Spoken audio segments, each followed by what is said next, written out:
Tape Deck Media. Welcome to Hosstown. I'm Taylor Ruddle. I'm Matt Lilley. We are the Bears of Hosstown. Let's start the show. Welcome back to Hosstown, folks. I am Taylor Ruddle. I'm Matt Lilley. We are the Dons of Hosstown, back for another month. Yes, we are. How's everything going for you? Oh, it's been going, productive. Life is moving, the world is turning. The world spins on its axis. Yeah, allegedly. Yeah. Well, are we flat earthers here at Hosstown? Well, the more hosses, the flatter the earth gets. That's true, isn't it? Hopefully it doesn't get too flat, because then it would eventually flip. Reverse the poles, the obesity pandemic eventually. Outstanding. Yeah. I was going to say, it's rare that we've done one lately where we've had such a short amount of time in between the last episode. I think it's the first time in months that we've actually hit the sort of monthly target, so good to be back. Yeah. We really had to scrape the bottom of the barrel for some topics, but I think we've got some good ones to talk to. Well, yeah, okay, I just read the first topic on the list, and you call that scraping the barrel? Speaking of scraping the bottom of the barrel, Matt, tell us about you. Yeah, I had we had 60-ish minutes with Matt Lilley last week, first hour, got the first hour show under the belt. So you just to clarify, you went from doing a 30-minute like 2 weeks ago, or a month ago, yeah, 2 months ago, straight into an hour. No, it was my second 30-minute. I did a 30-minute about midway through last year, right? And then the 30 in January, and then did an hour on Friday. And so, what was that like for you? It was interesting. It was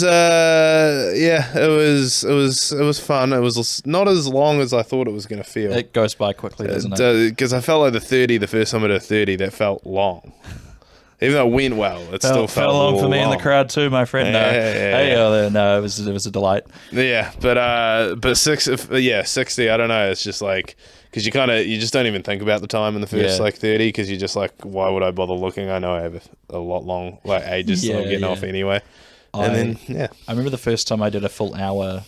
I had been seeing a bunch of comics doing like an hour, but it was get an opener to do 20 minutes, do a 15-minute at the top. Then they would all have like something that eats up a lot of time in the middle, like pulling a projector down, or like, playing a musical instrument that they don't play normally, and like, really padding out the hour. So I was petrified that I was going to get to the end of it and it, it would have been 20 minutes or something. But I remember I looked at the timer thing and it was like 57 minutes or something. And it's like the relief that I felt after being like, okay. Yeah. I can actually do an hour. That's great. Was fantastic. Did you? I had that relief too when I got, because I told the tech guy to light me at 50, and when I hadn't started the closing bit and I got the light, that would have been the sweet. You see that light go on, and you're like I was close. So like my closing bit was probably about 5 minutes, and then like I started it probably at 51. And I was like, oh, there we go. You would have been like one of those Tour de France drive, like they cycle up the hill and then they know it's just down to the end of the race. Oh, what a sweet feeling that is. Yeah, it very much was. But no opener. Didn't go opener for this one. The main reason... Really? You just wandered out there? I just wandered out there, did crowd work for like 2 minutes, and then got into it. And main reason, this is not me trashing any comedians in the scene, but like I watched, I don't know if you've seen it, Doug Stanhope. Yeah. His most recent, I forget the name of it. He put out a YouTube special. Is it where he's on all the TVs? Yeah, he's on the TV. Yeah, I watched that. Yeah, and he comes out at the start and he's just like, it's a midday show he's doing, and he's just like, no opener. I'm perfectly qualified to be less funny than myself for 20 minutes. That's so good. It was just, I love that. I was like, and also I was like, I want the... I'm going raw. Just that Stanhope energy. I don't want anybody. I don't want to blame someone else for fucking up the show too. It's just what I like doing is, and this is just to make me feel like a big dog, is if I'm doing like a solo show, I'll come out first and do the MC stuff, and then I'll get to do that cool like, hey, here are some of my funny friends, and we bring them out, and then I do like the rest of my hour. I quite like that, but that's from a purely egocentric point of view. Like, it just makes me feel better about, like, makes me feel like I'm somebody, you know what I mean? Well, I remember when I went and saw Tom Segura, he kind of did that, but just like he came over the loudspeaker. That's right. And he was just like, here's my funny friend, whatever his name was, who was very funny. I just forgot his name. I couldn't remember. He was hilarious. Yeah. So he pointed out something about cigarettes. Hopefully I'm not blowing up this joke here. I'm guessing more people will watch him do this joke than watch this, but he talked about how in New Zealand, because cigarettes are like $20 for a packet, he's like, I should be able to smoke this wherever I want. Because like no smoking indoors, and you're going to pay this ridiculous price for cigarettes. Yeah. Same thing with David Correos, is we always had to make sure that he went out first to like kind of, okay, everyone, I'm here, you're in the right place. And then, it wasn't just me walking out and they're like, wait, hang on a second, that's not the guy from the poster. Yeah.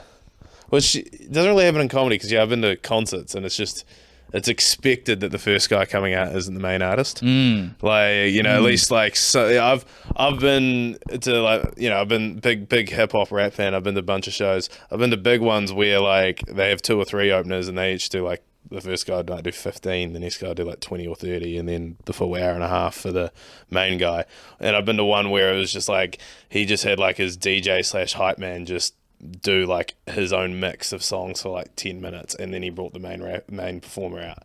So it's kind of like there was always someone else. Even though when you get one where it's a lot of openers and one where it wasn't, but like everybody kind of knew like, oh, they'll be here eventually. Yeah, that's right. It's definitely. I actually just read recently that apparently this whole idea of musicians doing 2-hour concerts is a relatively new development. Like, interesting. Apparently the Beatles used to only play for about 30 minutes. That was a concert, and it was something to do with the fact that it was like, back then, like the example that I saw was that, the day the music died, where there's like those 4 country western guys that they all died in that plane crash. Yes. So that was kind of, you'd go to see like a concert and it would be like 4 or 5 musicians doing about 20 minutes each. Yeah. And so people were just used to seeing a band for about that amount of time. And so the Beatles, I guess them doing 30 was like them doing a long set. And then something changed where I think it was due to the fact that because of the Beatles, they were now filling stadiums. It was kind of like, if you're getting people into the stadium, you want them in there for, a good amount of time. You don't want to go through all the work just for a 30-minute concert. I could be wrong on that. I don't remember if that's what it actually said, but that's what it feels like to me. And then the other thing was, the people that were coming out, used to just be acceptable that they were going to see maybe 2 acts they didn't know or whatever it was, but people just were like, well, I just want to see, my band for the time. And so, kind of interesting little bit of music history there. Yeah. But none of those shows could have compared to Friday. No, 60 minutes. 60 minutes with Matt. Beatles who, right? Yeah, exactly. The 14 people there were riveted. Screaming just as loud as those Beatles fans. I did have one fun interaction with the crowd where like this guy just the one. No, this was interesting. Where it was the guy was definitely a hoss. But he was with his people that night. He was with his people. But he was just like sitting in the middle back of the room, and then he just starts talking to his mate, really loud. And then and then I just had to stop, and I was like, "Hey mate, you right? You want to clue us in?" And he just goes like, "Oh, sorry mate, I'm really high right now." I was like, that's so polite. Yeah. He was just like, sorry, I just completely forgot where I was. That's basically. So funny. That's so self-aware for someone that's high. I love that. Well, to you, anonymous high hoss out there, thank you for being such a sport about it, and thanks for buying a ticket. Yeah, thank you for purchasing. I hope you had a good show. I think we were talking. We do eventually need to do a Hosstown live show. What would we do for that? Like, because we're gonna have to do some kind of stand-up, but like. Could we make it like a Hoss Olympics? As in we're doing the sports, or the audience members doing the sports? Or like a Hoss, or could it be like Hoss of the fastest time to eat a hamburger, or something like that? Or it's Mr. Hoss. We're doing like a beauty pageant type thing for the most hossest. It's like sort of got the energy of a dog show. You know what I mean? Like brushing out the long hair. Like, oh, look at that. There's a hell of a coat on this one. Yeah, this is Andrew. He's 34 years old. He's taken blue ribbon in the beard competition. Blue ribbon in the beard competition. 6'1" and 135 kilograms. And Andrew is what we call round and stout. Yeah, a rare combination, both. You don't get many stout 6'1" men, but he is quite. he pulls it off. Yeah. Anyway, that's very interesting. I like that. We could do competitions. Yeah, good Hoss competitions. Hair and beard is definitely one. Yeah. Maybe. You don't want to go to like heaviest host because that might make I don't think they wouldn't want to read it out. But no, there's no scales allowed. No, what are we talking about? No. We could do something like I do. Like we hang a scale in ceremonial, just like freeing, like Burning Man. Yeah, we burn a giant effigy to. We bash it up with a baseball bat. We burn a BMI chart. I don't know. I love it. We could do. I like the idea. We get a bunch of glizzies, and it's who can eat a glizzy the fastest. Yeah. I think that would be fun. We'd probably have to figure out some kind of health and safety thing there because we're giving food away. But like, maybe also if we just, like unrelated to us, just outside of the venue, left a tray of them, and we're like, oh, let's all go look for some food. Hey, that looks good. Let's do that. We do a host scavenger hunt. That's interesting. Yeah. We could do like a whole afternoon, like a hosternoon. You could definitely fill an afternoon. It's just fill an afternoon, just like once, get like just rent out. I don't know, like a burger restaurant, and then just like we just kind of just. I bet you could find some new age like. Like smash burgers are the current thing at the moment. I bet you could probably find a smash burger restaurant that would be down to host something like that. Oh, hell yeah. Interesting. And they'd promote, Yeah, we might have to look. We could partner with a smash burger restaurant. We could a Hoss Smash. We get our own burger on the menu. Hoss burger has a good ring to it. Hoss burger does have a great ring to it. Man, I like that a lot. Hoss burgers. We should do. Like there's a TikTok guy who started a restaurant out of his own backyard. He just has like a griddle thing in his backyard, and he just makes hamburgers. And Uber Eats drivers come up and collect it and take it away again. Hoss burger pop up. That's an interesting idea. Yeah, I like that. Did you see those T-shirts I put up on Instagram the other day? Yes, I did. So viewers, go to my Instagram, Taylor Ruddle Comedy. There was we could talk about this a little bit actually. So we're both. Are you born in the 90s? Yeah, I'm born in the 90s. I'm not that much younger than you. Yeah, no, it's about 4 years between us, right? Yeah. So, the nostalgia of the video store. I was, I think I've said the nickname Big Queasy in this for me. If not, I'm sure I've talked about it on another episode of the podcast. But I was remembering that video store, Video Easy, and I was like, oh, that's interesting. We'll make a Video Queasy like logo takeoff, and then I thought. It's interesting. A lot of these companies don't exist anymore, so I can just rip off their logo as much as I want because who's going to come after me, right? Yeah. So I made Hossbuster Video, which is like Blockbuster, but I literally just took the Blockbuster logo and changed the letters. Video Queasy, I at least changed it up a little bit. And then I made I thought I had to have a third, and the third option was Civic Video. That was the other one that I could think of that we have here. Yeah. And I just changed it to Civ Hack Video. But when I did the poll on Instagram, nobody clicked on that one. So it was all between.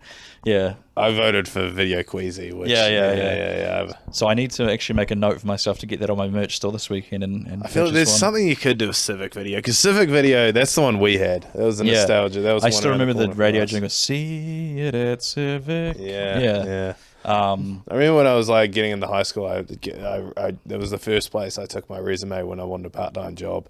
I wanted to be a video. I never got the job. It'd be a sick job, I reckon. But then like a year later it had closed down. So we were getting we were really in it's like the last days of the Roman Empire. We were in just these crumbling institutions. One of my favorite subreddits to go to is like it's like r/used to be a Blockbuster, and it's like. Used to be a Blockbuster, but it's now been bought by like a Chinese restaurant, and so there's that ticket sign outside, but it's got the logo of a Chinese restaurant in it, and it's all like you can clearly see it used to be a Blockbuster Video, but they've just instead of changing, I'm guessing it was like what would they make those signs out of? Plastic, fiberglass, maybe. Instead of changing that, they've just painted it in the colors of whatever their logo is. There's another one that you can see. It's Pizza Hut used to have that distinctive roof on it. Yes. Yeah. So there's literally a Domino's in Blenheim that's in an old Pizza Hut building. Yeah, that's hilarious. Yeah, I love it. Let's talk about my TikTok. Oh, your TikTok. So, yes. Been plugging that at the end of the shows quite a bit, and had a modicum of success with an impression of our Prime Minister, Christopher Luxon, doing. What was the first one? I think the first one was POV, Chris Luxon is your situationship. Yeah, that was a good one. And then I've done Chris Luxon is your flatmate. He ate someone's pasta out of the fridge and refuses to own up to it. I uploaded an experimental one today, which was Chris Luxon is your Dungeons and Dragons DM, excuse me. And this is been slightly bemusing to me that this has taken off. Like, to you who knows me in person, and like, is it actually a good impression, or is it just kind of like the Emperor's New Clothes where? Well, I think you've done well with the cadence. That's what so much of an impression is. You have like the cadence of how he speaks, because your natural voice isn't like a million miles away from his. No, yeah. So I think that's where it's not a huge vocal stretch, but once you get the cadence. And then the squint of the eyes that he does, where he has this kind of little head movement that he does. I saw an interview today. It's apparently people are saying Luxon's getting better at not being as corporate, so I might be out of a job. You know, this well might run dry soon if he gets better at like being human.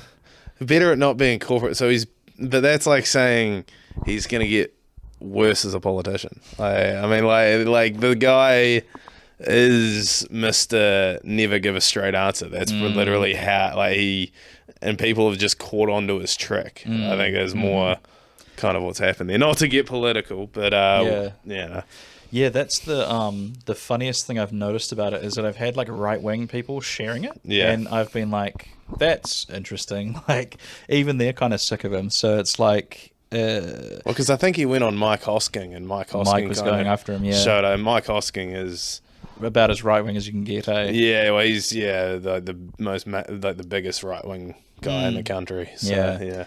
And then I hated about this experience as well is like all the notifications start coming in, and that's fun for about a day, and then it started to get really overwhelming, and I was like, oh wow, this is like I finally articulated the feeling is that you're not in the driver's seat anymore. Do you know what I mean? Like it starts to run away, and you're kind of like, I think I identified the reason I was feeling anxious about it is because I was like, I have no idea what's going to happen. Like it could end today, or this might just keep going and keep going. Thankfully, it petered off. Well, because it went and then it cooled and then it went again, didn't it? Or did it just keep going? So the first one went off and got up to about 140 something on TikTok. Then there was a second one. So that was the second one I uploaded. And then the first one that I uploaded didn't do that well. It did okay, but it didn't go crazy like the second one did. But then that started picking up. And so that got to about 50 or something K. And then on Instagram, it just went huge. And it's up to like it's like 500,000 on Instagram now. And it's like, you can't really predict like what it's going to do, I guess, is the main thing that I've learned from this. And then as well, I've now learned that I think if you want to make a career in doing this kind of stuff, you got to be hitting something like that every week to really like send yourself in. Like, you know, I've had one pretty good hit, or two, 1.5, but you know, nothing's changed really. Like I'm not selling any tickets. No one's recognized me in the streets. It's I guess like, it's what is the expression? It's like you're like, okay, cool, we finally got a viral or whatever thing. But then you're like, oh shit, actually, that's not even like, you need like 100 more of these. I don't know how many it is. Do you know what I mean? Yeah. It's kind of, well, I think, I don't know, because have you tried to sell, like push your because you may not have got like the followers, but your account probably has got the increased exposure. Yeah, I went up by like 1,000 followers on TikTok, which was crazy. So I mean, you haven't really tried to see if that would shift like into ticket sales or anything, because like it's very New Zealand specific. So at least you may, like, I don't know, next time you go up to Auckland and advertise a show, you might get a few. Yeah, I'm going to be huge in Auckland. Yeah. But you know what I mean? Like you won't see, like, if you keep going with it and it stays like steady or something like that. Yeah, you won't see like the real tangible difference until you try and sell tickets somewhere. And I think my plan is I'm just going to keep going hard for that for the rest of the year, and then next year when the fringe circuit and stuff runs around, I'm going to see if it's made any kind of difference. Yeah, I think as well, like I've been seeing UK comics do this a little bit, where they, like you used to have, like, as seen on like Just for Laughs, whatever, like all your TV credits. Nowadays people just write like 5 million views on TikTok. So like I actually have a fairly decent number to write on that now. I think if I stacked everything together, I could say I've got 1 million views on everything. That would work with like help with trying to get into like festivals and stuff. I think so. I think maybe even if you just put your tag and you put like, whatever views, people might check it out and be like, oh yeah, I'll come and see this guy. So yeah, I don't know, like Yeah. it's going to be interesting to see what it's like trying to sell a show next year. I'm not going to bother this year. I'm just going to like keep grinding. But yeah, the one thing I'm really happy about as well is like David Corrales said this to me years ago. He was like, your audience is like a Reddit guy. And I like, don't get me wrong, I love Reddit, but I don't want that to be my, like, I don't want only that to be my audience. Do you know what I mean? Like, I think Reddit is pigeonholing. I think just online guy would be a good way to. Online guy, yeah. Yeah, online guy. Just, I don't know, but that is quite broad. Yeah. Because, yeah, but my favorite thing about mocking the right wing government is my followers now are crazy diverse. Like, yeah, it's all. I don't think there's like a Māori flag, but it's like the red, the white, and the black heart. You know, Yeah. people put that like. So many usernames that I see pop up have like that in it, or there's like a lot of Palestine flags, a lot of like trans flags, and I'm like, okay, I got out of the internet guy. Yeah. You know, like I sort of like, don't get me wrong, if you're an internet guy and you follow me, thank you, but like I just figured that would be a weird vibe to try to get like a lot of rolling laughter going in a show. Do you know what I mean? Like if it's just a bunch of me, it's just just a very deep guttural kind of. Yeah. But a lot of the guys correcting the facts after the show, that kind of thing. But I don't know. I'm just happy that I'm reaching. I don't know. Have you seen Stuart Lee's special from last year? I love it so much. It's just That woman bought a ticket by accident. Yeah, I enjoyed it more than I thought I would. Will you come back next year? No. And then he's just like the guy watching it on the laptop's just like, and then he's pointing to it and saying, "See this? I'm saying what he's saying here, and because I like him, I'm intelligent." Yeah, he's a genius, and so am I because I like him. I need to rewatch that bit. Actually, that's so funny. I watched it again like 2 weeks ago. It's so good. Yeah. So then you asked me, I can give some tips out for posting on the algorithm because, like, like I was saying, I was asking you, like the algorithm is like. It's becoming the god of the kingmaker. Like instead of like having like an actual network or something. a TV network exec that we'll never know, it's literally this mysterious algorithm, unknowable, all powerful thing that will decide whether we have some sort of career or not. Well, here's what I can. That's kind of scary, isn't it? That it's I almost look at it as like we're back in the days before civilization, when people thought that like. Lightning was like the great serpent in the sky, and they would do things like bury a rabbit at the altar to try and appease. Like I feel like we're doing that again because it's like put all these hashtags in this particular. It's like you're chanting in Latin or something, like all these incoherent hashtags, and if you post it between this time and then whatever on this day of the week, it's all that kind of thing. But here's what I can say for sure. This is what I've realized about it is if you're a content creator, you're a comedian, anything out there, Wednesday at 12 o'clock, well, actually, I go for more like 12:15 because my logic is like everyone goes for lunch at 12, right? Or, the majority of people go for lunch at 12, but no one actually gets to start lunch at 12. Something holds you up, you get stuck in a phone call, teacher doesn't let you out early, whatever it is, and then... so 12:15 to me feels like most people would be out for lunch then. So you want to catch, the thing with TikTok especially, is you want to catch the most amount of people you can straight away because it decides how far it's going to push it based on like how well that initial reaction gets. Yeah. So you want to really like load the dice where it's like, I've noticed that like Monday at noon, it's okay. Not many people are on. No. It's whatever. I think everyone's tired. They're getting back into it. Well, they're more like, I'm actually going to focus today. It's first day of the week. Exactly. Hungover and stuff maybe. So Tuesday, pretty good. Tuesday noon, pretty good.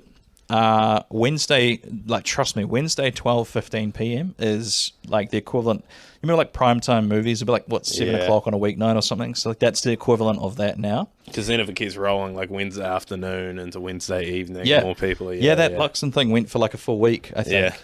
So there's that. Thursday, I wouldn't bother. Friday and Saturday are interesting. Yeah. People are actually on at like 9 o'clock to 11 o'clock. So you can, but the problem is, I think, if you post something at 12, you get like the whole day's worth of people liking it and reposting it and sharing it. Whereas like maybe a lot of people are on at 9, but they're about to go to sleep at 10, so it's not a lot of time to pick up the steam that it needs. Yeah, so it may get a good burst at the start, but then it's going to fall off a cliff regardless. Yeah, exactly. And people say that, like, you know, I post at like 8 in the morning because people, the first thing they do when their eyes open is they grab their phone and they look at TikTok. Yeah, but that's the mindless scrolling. That's like they're not really taking anything. You know, in. the attentive scrolling is that, like, first 5 minutes of your lunch break. Yes, exactly. Yeah. So, like, honestly, I cannot stress this enough. Creators, Wednesday at lunchtime is when you should be posting. Well, I mean, that's when it worked for me. And then the other tip I say is, like, this is where I've had to really teach myself. You almost have to reteach yourself structure, because, like, most of the skits that I do are essentially a stand-up sketch, but I'm just doing the character. So, like, I did the one today, it was Luxon as a D&D DM. And there was a joke that I found to be, like, the funniest of the thing, which was him saying, there's a bunch of elves. Today's quest is you're going to go find a bunch of elves that have been squatting illegally in this forest. They haven't paid any rent, and we're there to put a stop to that today.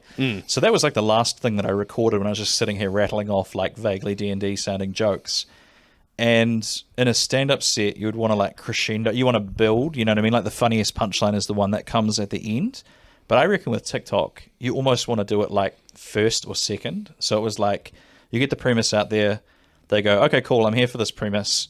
Then you hit them with a massive joke.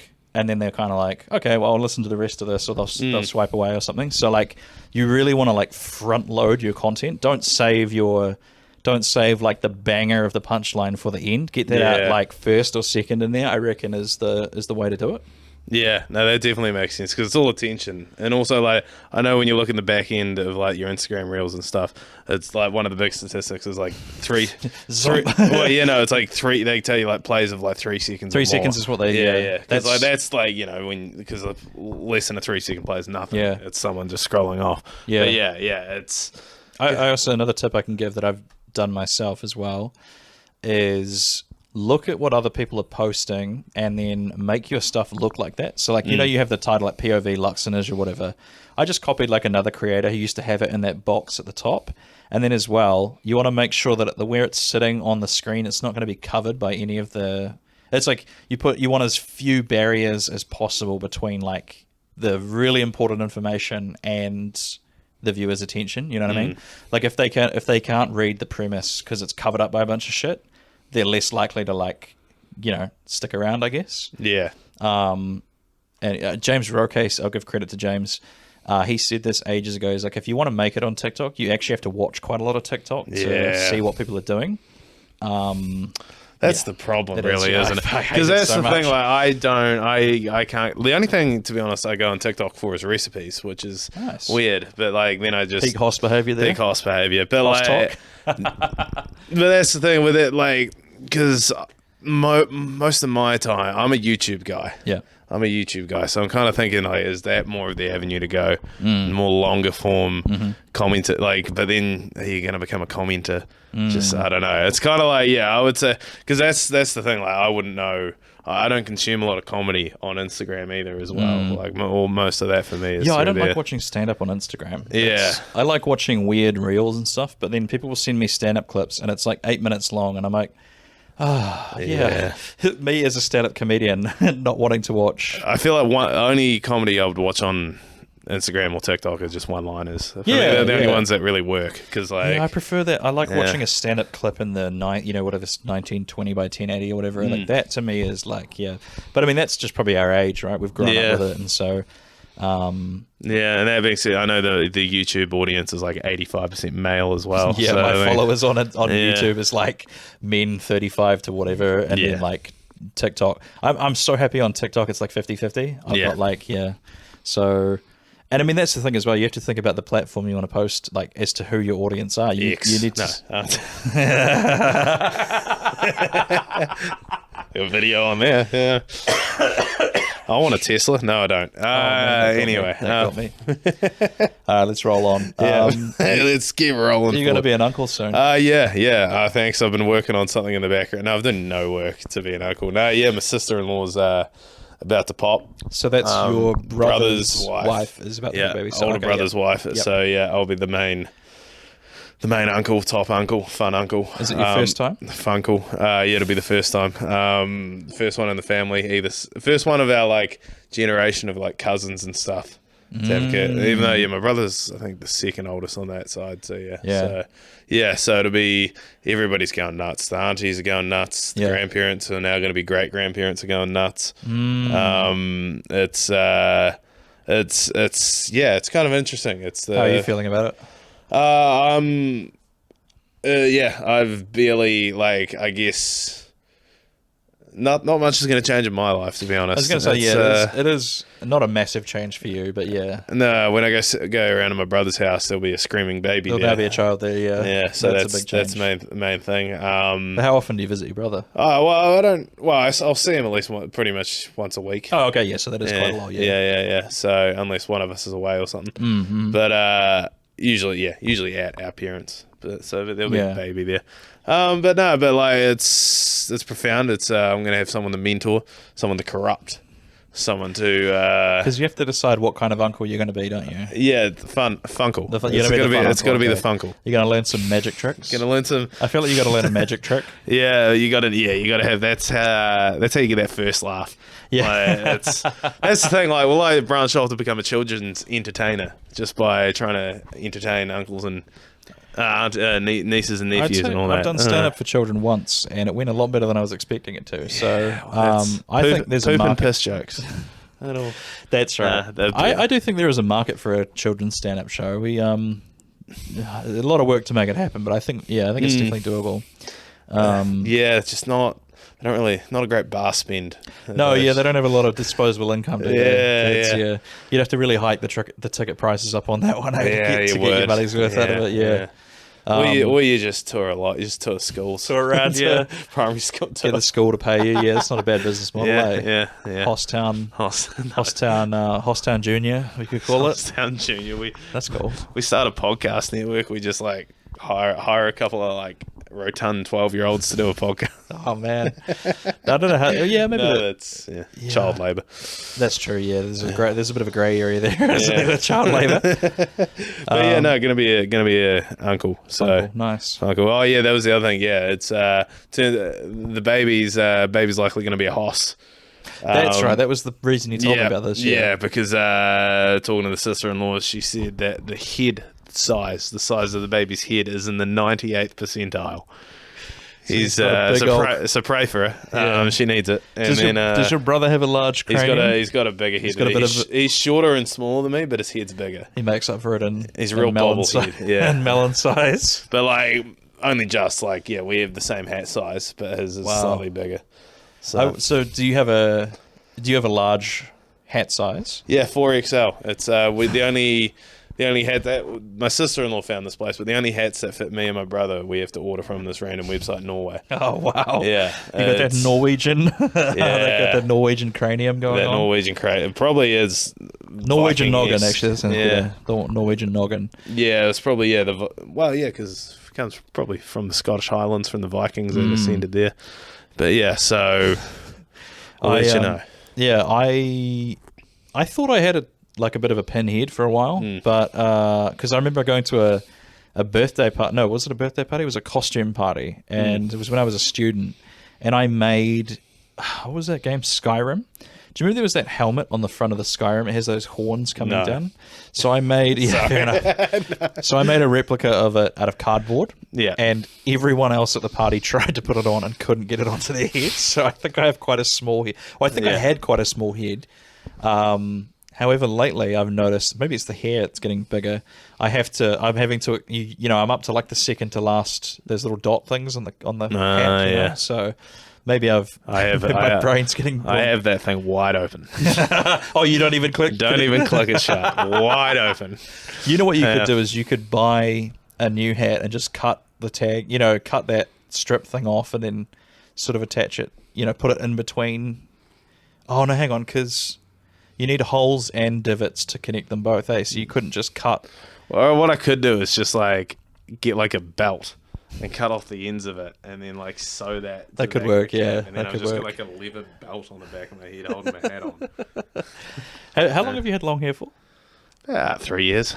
So this is we've decided, like, as if we weren't getting mistaken for each other often enough, my hair's now, it's not catching up to you as such, but it's getting longer, that's for sure. And I think I'm sick of it. Like, I don't. Yeah. Well, you're at that. I was saying to you the other day. You're at the worst point. The mid length is the most annoying length because Yeah. I also like you look great, but I also felt like it's the period that looks the worst. It looked the worst on me anyway. Yeah. No. You look like you have like a 5-year-old girl's haircut. Not you. I did. That's what I'm saying. I had a 5-year-old girl's haircut. Yeah.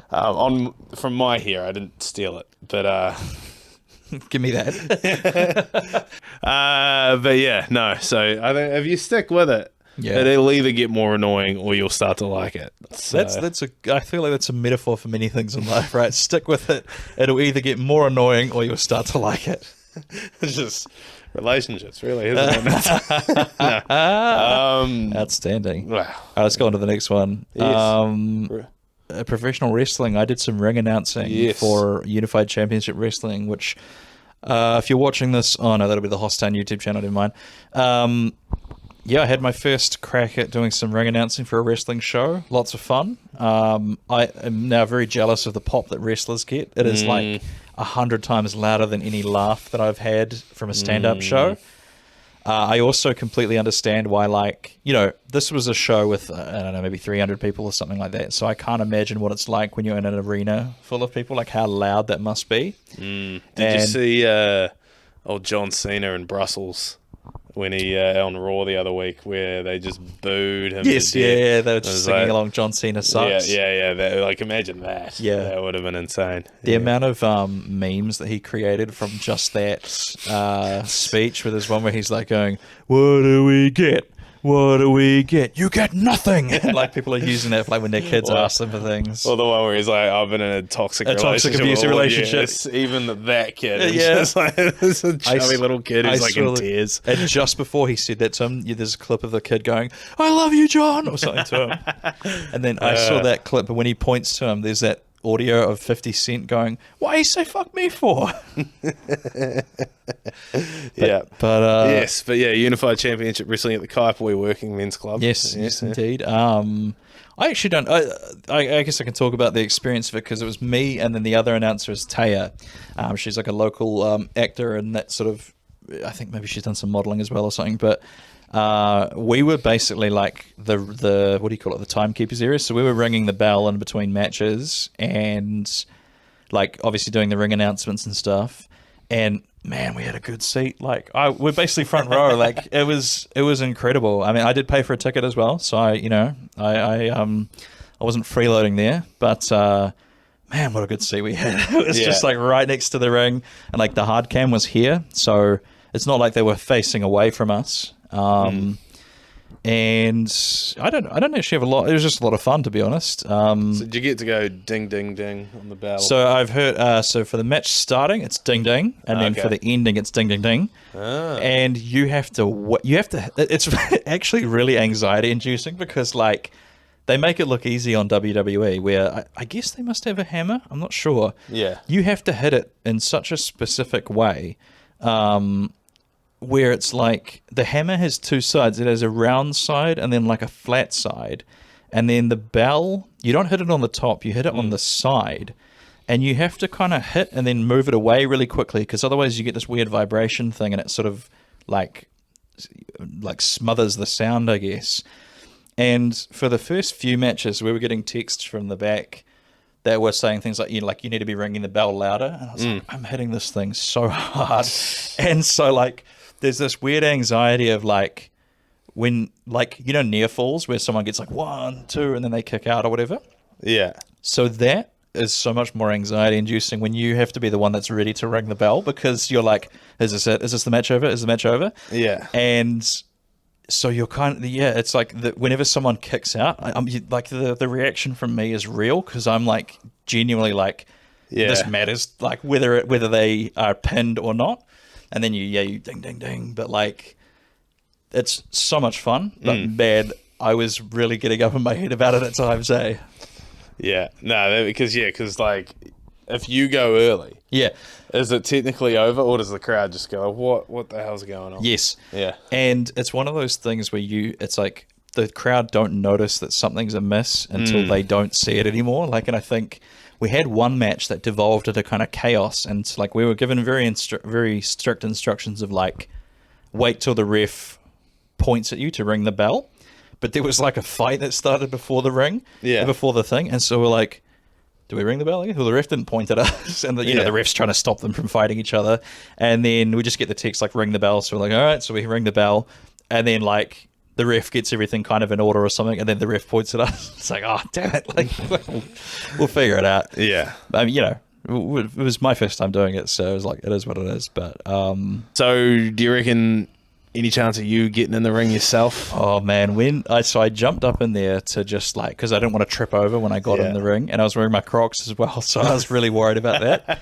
But then, and just like, have you ever been in a wrestling ring before? No. Oh man, it's like, it's just so much fun. Like, there's something about the way you kind of lean on the ropes and you kind of walk around and you hear all the planks going, and like, something about it is, it just feels like, it's like, you know, when you were a little kid and you were play fighting and stuff like that, but in your head you were picturing like the ring. That's what it feels like. It feels like you're living out that kind of like, that's what you'd been seeing in your head as a child. So like, I got a lot of back and neck issues, so I don't think I would ever become like a full-time wrestler, but I'd love to train enough to do like a couple of matches. I think it would be like a bit of a bucket list thing for me.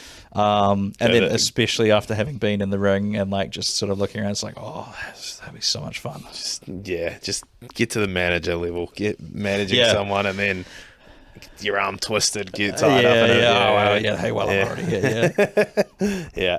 So you said you were gonna, well, just how's the fitness in general? Fitness, it's been maintaining. I think I lost a little bit. I'm getting comments now from people being like, "Oh, Matt, you're looking trim." You're looking trim, but I don't know. I feel like I got sick like 2 or 3 weeks ago, so that kind of took me out for at least a week and a half, 2 weeks, and then but slowly getting back into it. How about yourself? No comments. So, you know, I assume we talked about this last time. I assumed I'm going to hit a point where I need to start really sorting out the diet. So I'm assuming I've hit that point just now. Although I did send a reel to someone the other day, and they were like, "Yeah, you're looking pretty trim." So yeah, maybe I don't know. Maybe it is. Maybe it is. It's hard to tell, I think, because you see yourself every day. And I think we just got really lucky in that it had been like 4 months since we noticed. Like, we looked at how we looked in the last Hosstown versus like in November, that thing. It was like, oh yeah, that's a big difference. So maybe we have to do like another hiatus. Come back and see. But you told me you were going to change. You were going to change gyms. Yeah, looking at mainly because I was just looking around. Mainly for one reason, like this one gym that I was telling you about before had the sauna cold plunge combination. Oh, they got the cold plunge as well. Cold plunge. You didn't mention that off camera, you naughty monkey. Yeah, naughty monkey. Well, cold plunge, that's a little bit less exciting, but I've been really getting into the sauna. Big sauna guy, big guy in the sauna. But yeah, something about just sitting there and just feel just I love letting the sauna. it, letting it like. Yeah, it's just. Are you a naked in the sauna guy, or? Well, no. Well, I've never been in a sauna in a private place. I don't know. There's that. I mean, not really. Yeah. Because I could never bring. I was in Japan for 3 years, and so they had saunas. I went to a Gold's gym there, which was a cool, to go to a gold, like a legit Gold's gym, and they had a sauna there. And you'd see the Japanese dudes go in there naked, but I could never quite bring myself to go full. I think I had a towel around, or at least a towel. And like you put the towel down to sit on it. I feel like I maybe like chanced it a couple of times, but maybe a steam room, because then you can't really see. Yeah, there's a lot of blurry kind of thing. Yeah, sauna. Someone looks and they're like, "Hey, there's about 3 guys in there right now." It's just me. Oh, sorry, fellas. Didn't realize it was so busy in there today. The both of us in there. They're just like, "Oh yeah, sorry guys, sorry gang." I mean, this might be difficult, but live podcast from a sauna. That'd be cool, wouldn't it? Yeah, all this equipment would probably go. I reckon. Yeah, it would. The cold plunge is interesting. I've always wanted to. I'm curious as to how much of that is bullshit and how much of that is legit science. No, most of it is fairly legit. It depends what you're doing it for. Like, some people take it too far, where they're literally like, "Oh, cold plunge, it'll add 5 years to your life." Okay, yeah. It'll reduce inflammation a little bit. Yeah, it'll wake you up. I've heard it can also just be kind of psychological. Like, once you've got that out of your way, the rest of your day is kind of easy. Yeah. But I don't know. I think it's just the hot cold thing. We used to do it back when I was in high school playing rugby. I remember it was a big thing back then. I remember we had this big tournament that we went away for up in, I think, Hastings. And like our coach was big on doing the hot cold thing. So like he got us. So we used to do it at like the public pools here. Like on a Sunday after our game, we would go and the regular, it wasn't freezing cold, it'd be the regular pool and then into the spa pool for a minute and do that. Yeah. When we went to this pool in Hastings, they didn't have like a cold pool. Right. It was all pretty heated. So he got us to go from the spa pool, and then he got the emergency fire hose and was dousing us with the emergency fire hose to cool us down after being in the spa pool. By hook or by crook, right? Yeah. We can close on this. I actually learned something kind of recently. Did you see that thing I chucked up on Instagram about the sumo wrestler signing cards by putting an ink stamp? Yes, I did. I feel like if we ever do Hosstown autographs, we've got to do that, because that would be the perfect way. If you haven't seen it, look it up. There's like a guy, they have these, they're specifically made for autographs in Japan. You can buy them from like a convenience store, and there's someone with a big stack of them in front of him, and there's a big pad of ink, and he's just putting his hand down on it and then whacking it onto the thing, and then like the person will, the assistant will take it away, he does another one, and he's just sitting there doing this. And I was like, that is such an efficient system of signing signatures. So yeah, if we ever do Hosstown signatures, I feel like we got to adopt the sumo handprint method. Yeah Definitely. Alrighty, well, my flatmate just got home, so let's not let's wrap this up here. I don't want to ruin his evening.